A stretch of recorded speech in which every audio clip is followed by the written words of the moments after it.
Эх орны зүүн хязгаар Дорнод аймагт шинэ өглөө эхлэж байна. Байгальдаа шүтэлцэн амьдрах малчдын ажил хөдөлмөр үүр хаярахтай зэрэгцэн эхэлнэ. Хонь ямаагаан бэлчээрт гаргаж хадуугаан хураам үнээгээ сааж сүү хөөрүүлж өрөм загсаах зөөхий машин дах гихчлэн хөдөөгийн ажлууд ар араасаа хөвөрнө.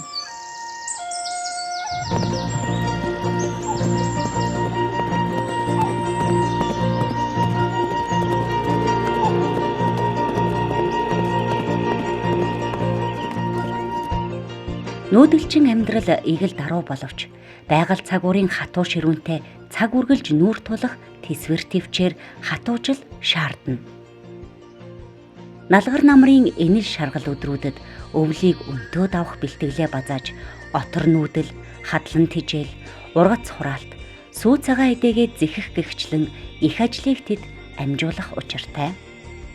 Энэ жилийн хувьд Дорнод нутгаар бороо хур элбэг, өвс ногоо халиуран байна. За манай энэ нутаг бол одоо Дорнодын цагаан аваа сумаасаа нэг 14 км байдаг. Энэ нутагт манай ах чинь нэрдээ олон жил болж байна да. Одоо миний байгаа газар болохоор хажуу нутаг гэдэг ийм газар амьдард юм аа би. Одоо мал маань энэ сайхан өсөж тарнаад хэдэн мал маань тарах төвөрөг сайтай өнөхөр сайхан орж байна да. Амралтаараа хүүхдүүд маань хөдөө гэртээ ирэх аягүй дуртай. Хүүхдүүд маань шуугилдаж гадуур гүйж тоглох их дуртай, малын хашаа хороо хураг шиг тоглох хурагтайгаа тоглох их дуртай. Тэгэл ажлын амралтаар ирээд сайхан хөдөө ирээд сайхан адуун дээрээ л ирэх дуртай. Адуус бас хэмэртэй амьтан шүү дээ сайхан. Зах үзүүр нь үл харагдах хөдөөгийн их ажлын энэ үест малчид маань өнгөт дэлхийн хөгжил цэцэглэлттэй чадах чинээгээрээ хүл нийлүүлэн зүтгэж явна. Соёлоо гэрлээ 2-4 хүүхдээ эрдэмд шамдуулж, боловсролд нь ихээхэн хөрөнгө оруулна гэж бодож явдаг.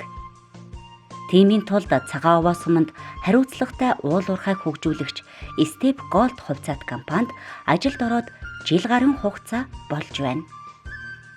Хөдөө нэг нэлээд хэдэн жил 7-8 жил амьдэрсэн тий. 7-8 жил амьдарж байгаа л төв орж ирэл одоо тэгээд төвийн айлын амьдрал чинь одоо төвийн хүмүүс ямар ажил хийх вэ? Ямар яаж амьдрах вэ гэж нөгөө дэлгүүр мэлгүүд суун хоёлаа мал эмнэлгийн тарилга зөндөө явдаг байлаа хэдэн жил хөдөөгөр нь айлын мал 7-8 жил тарилгад явсан. Тэгж жагаад завсраар нь дэлгүүрт хоршоон суун өөрөө гуанз гаргана янз бүрийн ажил хийдэг байлаа. Тэгж жагаад харин би ерөнхийдөө нэг зорж нэг ажил төрөлтэй болъё. Ямар ч гэсэн нэг ажлын юутай болъё. Уурхай хүмүүсийг бүртгэж ангуут нь бүртгүүлээл тэгээд тийшээгээ гэв гэнтхэн харин дуудагдсан. Манай авгаа ороод одоо жил гарan болж байна. Бараг 2 жил болох гэж байна. Би болохоор нэг 8-9 сар болж байна да ажилд ороод. Энэ манай охин одоо 12 дугаар анги орно. Энэ манай бага охин дээрээсээ 2 дахь охин маань одоо 11 дугаар ангид орно. Тэгээд энэ манай охин маань одоо сурах шууд байгаа. Одоо сургууль орно. Энэ бага охин маань сэсэлгийн ээж аавгаа ажилдаа явхад тэгээд хэдүүлээ дөрвөлээ 2 эгч нь 2 дүүгээ хараад тэгээд манай аав манай гадаа байдгийг өвөө тэгээд ихэд байд юм да. Ер нь ингээд ажилтаа орлоготой болсноор 4 хүүхдийн маань ирээдүйд их хөрөнгө оруулалт болж байна. 4 хүүхдийг одоо ямар ч хэлсэн тэгээд ирээдүйд нь сайн сайхан яваасаа ажил мэргэжилтэй болохын төлөө тоор одоо ингээд зүтгэндээ.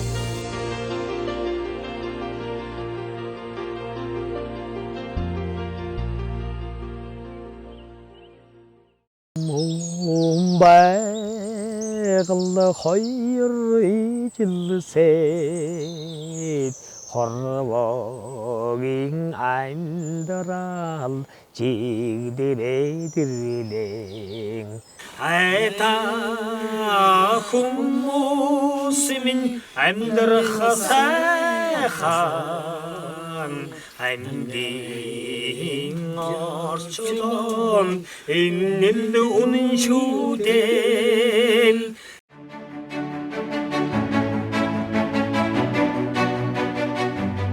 Step Gold хувьцаат компани үйл ажиллагаагаа эхэлснээр малчид дэлхийн жишгт нийцсэн ажлын байраар хангагдаж эхэлсэнд соёлоогийн гэр бүл баярлаж явдаг тухайга ярьж суун. Тэднийг ажилдаа явсан хойгуур хоёр том охин нь дүү нартаа зааж сургаж, арга гэрийнхэн бүх ажлыг маш сайн хийдэг бөгөөд соёлоогийн аав Төмөр гой ач нартай нүмер түшиг болон нэг хашаанд хамт амьдардаг ажээ. За хоёр хүүхдийн би ажил явахад 4 хүүхдийн хараад байд юм аа. Манай хүүхд ажил төлдөө болсон. Би маш их сэтгэл өндөр байдаг. Тэгтээ 4 хүүхдийн харахад би ядаж зүтдэггүй. Минийхээ хоол ундыг хийж өгөөд энэ хоёр октод нь тэгээд өвөөсөө амарлаг гэж эдийн хөр орж ирээд хүмүүжил сайтай тийм хүүхдүүдээ надад ядараад үгүй мөө. Тэгвэл одоо айлгэр болоод ер нь 20 гаруй жил болж байна да. Итгэж бүр багасаа нэг ангид байсан. Нэг сургууль энэ цаа дорн таймын цагаа аваад анхал сургуульд орохдоо итгэж нэг төгсөлт нэг анги байсан. Хөөврийн нууран дээр тэшүүртэй битгий тоглодог байваа. Тэгсэн чинь тэшүүртэй надыг хөөж гэж бол манай ангийн нэг залуу захиа өгчөөл алга болсон зүхтаал. Тэгэл нөгөө захиаг нь 2-3 удаа захиа өгсөн. Цүнхэн дотор байсан. Нэг удаа цүнхэн дотор захиа гарч ирсэн дэвтэр нь номон дотроос. Тэгэл тэр үеийн тэр сайхан дурсамж сэтгэл хадгалагдаад явж исэн юм аа. Тэгж байгаа л энэ хүнтэй л уулзрах тавинтай байсан байлгүй дээ. Тэгэл учирсан да. Өнөөдөр гэрийн эзэгтэн ажилдаа явах өдөр. Харин соёлоогийн хувьд 5 хоногийн дараа амралтын хугацаа дуусна. Ажлын унаа үдийн хойно гарах тул ажилдаа явхаас өмнө дэлгүүр орж баг хүүхдүүдээ эрхлүүлчихэд сумын имлэгээр орж биеийн ерөнхий байдлаа үзүүлж ажилдаа явах зөвшөөрлийн бичгээ авах юм. За одоо орострын хугацаа дууссан, амралтын хугацаа дууссан. Имлэг рүү орж эрүүл мэндээ үзүүлээд халуунаа үзүүлээд явъя да.